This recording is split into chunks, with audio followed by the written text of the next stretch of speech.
नमस्कार, मी प्रियांका नागने. आज आपण बघणार आहोत PM यशस्वी योजना यांच्यातर्फे जी योजना आहे त्याच्याबद्दल आपण माहिती घेणार आहोत. म्हणजे काय, जे विद्यार्थी 9वी ते 11वी मध्ये शिकत आहेत यांच्यासाठी हे स्कॉलरशिप आहे.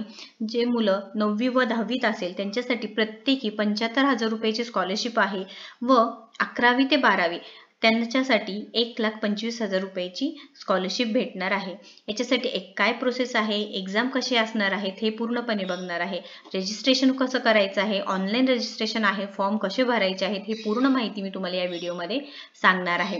त्याच्यानंतर आपल्याला PDF पण आहे ते पण आपण डिस्कस करणार आहोत. एक्झाम कशा पद्धतीने असणार आहे, ऑफलाईन एक्झाम असणार आहे हे पण आपण बघणार आहोत. पूर्ण व्हिडिओ बघा. व्हिडिओ जर आवडला असेल तर नक्की लाईक करा, आपल्या चॅनलला सबस्क्राईब करा. तर आपण डिटेल्समध्ये व्हिडिओ बघून घेऊयात. तर इथे फॉर्म भरायची लास्ट डेट असणार आहे 10 ऑगस्ट. 10 ऑगस्टला लास्ट डेट आहे. Last date of successful submission of application form बघा 10 ऑगस्ट असणार आहे. आणि जर ऑनलाईन करेक्शन तुम्हाला काही करायचे असेल, जर ऑलरेडी फिल्ड फॉर्मला, तर ते बघा 12 ते 16 तारखेपर्यंत इथं करायचं आहे. मेन म्हणजे इथे कोणतीही एक्झाम फी नाही. तुम्हाला एक्झाम देण्यासाठी कोणतीही फीस तुम्हाला पे करावी लागणार नाहीये. तर एक्झामची डेट असणार आहे बघा 29 सप्टेंबर आहे 2023. एक्झाम कशी होणार आहे तर पेपर पेन मोड होणार आहे. म्हणजे काय, तुम्हाला ऑनलाईन एक्झाम नाही होता, ऑफलाईन एक्झाम होणार आहे. क्वेश्चन्स कसे असणार आहेत, ऑब्जेक्टिव्ह टाईपचे क्वेश्चन असणार आहे. ड्युरेशन ऑफ एक्झाम बघा 2.5 तासाचे पेपर असणार आहे, 150 मिनिटं असणार आहे. आणि मीडियम ऑफ क्वेश्चन पेपर असणार आहे बघा इथे इंग्लिश किंवा हिंदी असणार आहे. ठीक आहे, इंग्लिश व्हर्जन किंवा हिंदी व्हर्जन असणार आहे. लक्षात घ्या, इथं टायमिंग ऑफ एक्झामिनेशन दिलेलं आहे. ॲडमिट कार्डवर ते भेटून जाईल तुम्हाला. आणि हे वेबसाईट्स आहे, त्यांची ऑफिशियल वेबसाईट्स आहे. हे लिंक्स मी तुम्हाला description box.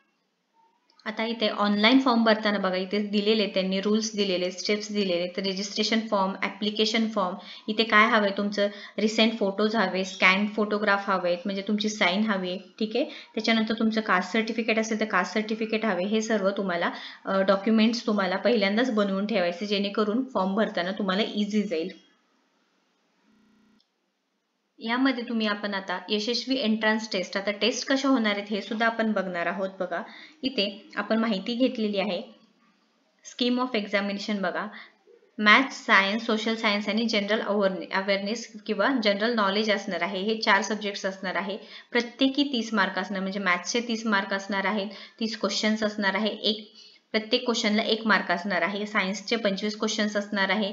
Marks for each correct answer 1 आणि 25 टोटल मार्क्स असणार आहे. सोशल सायन्सचे सुद्धा 25 आणि मार्क्स पण 25 असणार आहे. GKचे 20 आणि मार्क्स सुद्धा 20 असणार आहे. म्हणजे टोटल क्वेश्चन्स असणार आहे 100 आणि मार्क्स सुद्धा तुम्हाला 100 असणार आहे.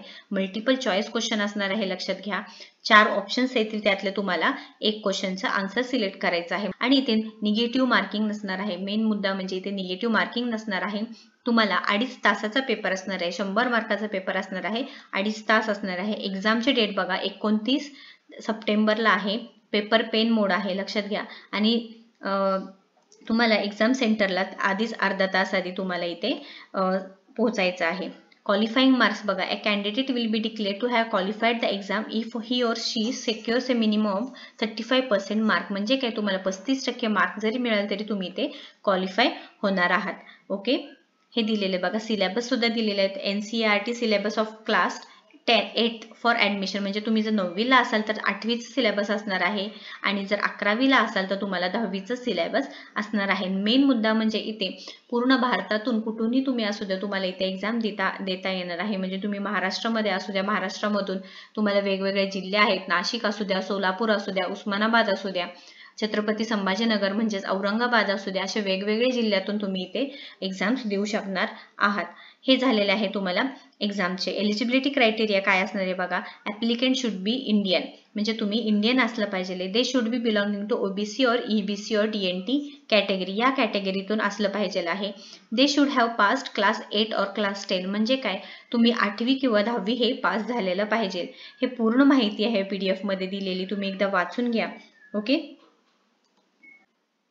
इथे बघा वेगवेगळे सेंटर्स आहे. पूर्ण भारतातून तुम्ही कुठूनही असू दे तुम्ही इथे अप्लाय करू शकणार आहे. इथे बघा महाराष्ट्राच्या सुद्धा दिलेल्या आहेत. महाराष्ट्रामध्ये धुळे जिल्हा असू दे, गडचिरोली, गोंदिया, परत हिंगोली, जळगाव, जालना, कोल्हापूर, लातूर, मुंबई, नागपूर असे वेगवेगळे जिल्हे दिलेले आहेत. उस्मानाबाद असू द्या, पुणे जिल्हा असू द्या, रत्नागिरी, सांगली, सातारा, सिंधुदुर्ग, सोलापूर, ठाणे असे वेगवेगळे एवढे खूप सारे जिल्हे इथे दिलेले आहेत. तुम्ही इथून कुठूनही असू दे तुम्ही इथून अप्लाय करू शकणार आहोत. तर नक्की अप्लाय. आता इथे फॉर्म कसे फिल करायचे बघा. इथे अप्लाय फॉर ऑनलाईन रजिस्ट्रेशन. तुम्ही जर नवीन कॅन्डिडेट असेल तर इथे न्यू कॅन्डिडेट रजिस्टर हिअर इथे क्लिक करायचं आहे. या बटनवरती क्लिक केल्यानंतर तुम्हाला रजिस्ट्रेशन करता येणार आहे. त्याच्यानंतर इथे बघा, जर तुम्ही ऑलरेडी रजिस्टर्ड असाल तर तुम्हाला इथे ऍप्लिकेशन नंबर द्यायचा आहे, पासवर्ड आहे, तुमचं पिन आहे ते भरायचं आहे आणि इथे लॉग इन डिरेक्टली व्हायचं आहे. ठीक आहे, हे झालेलं आहे रजिस्ट्रेशनचं. तर इथे रजिस्ट्रेशन करण्यासाठी इथे बघा online submission form using your email ID आणि डेट ऑफ बर्थ आहे. म्हणजे तुमचं ईमेल आयडी आणि तुमचे डेट ऑफ बर्थनी तुम्ही इथे अप्लाय करू शकणार आहेत. हे रूल्स दिलेले आहेत इथे अप्लाय करायचे आणि तुम्ही इथे क्लिक हिअर टू प्रोसीडवर क्लिक केल्यानंतर तुम्ही डिरेक्टली पुढे हे होणार आहेत, पुढच्या पेजवरती जाणार आहात. ठीक आहे, हे त्याआधी जर तुम्ही आपल्या चॅनलला सबस्क्राईब केलं नसेल तर नक्की सबस्क्राईब करा. वेगवेगळे जॉब ऑप्शन्स आहेत तिथे. वर्क फ्रॉम होम आहेत, त्याच्यानंतर गव्हर्नमेंट जॉब अपडेट्स आहेत, ईमेल चॅट जॉब असू दे, असे वेगवेगळे इथे जॉब अपडेट्स मी तुम्हाला दररोज देणार आहे. सो नक्की सबस्क्राईब करा, आपल्या चॅनलला लाईक करा आणि शेअर करा.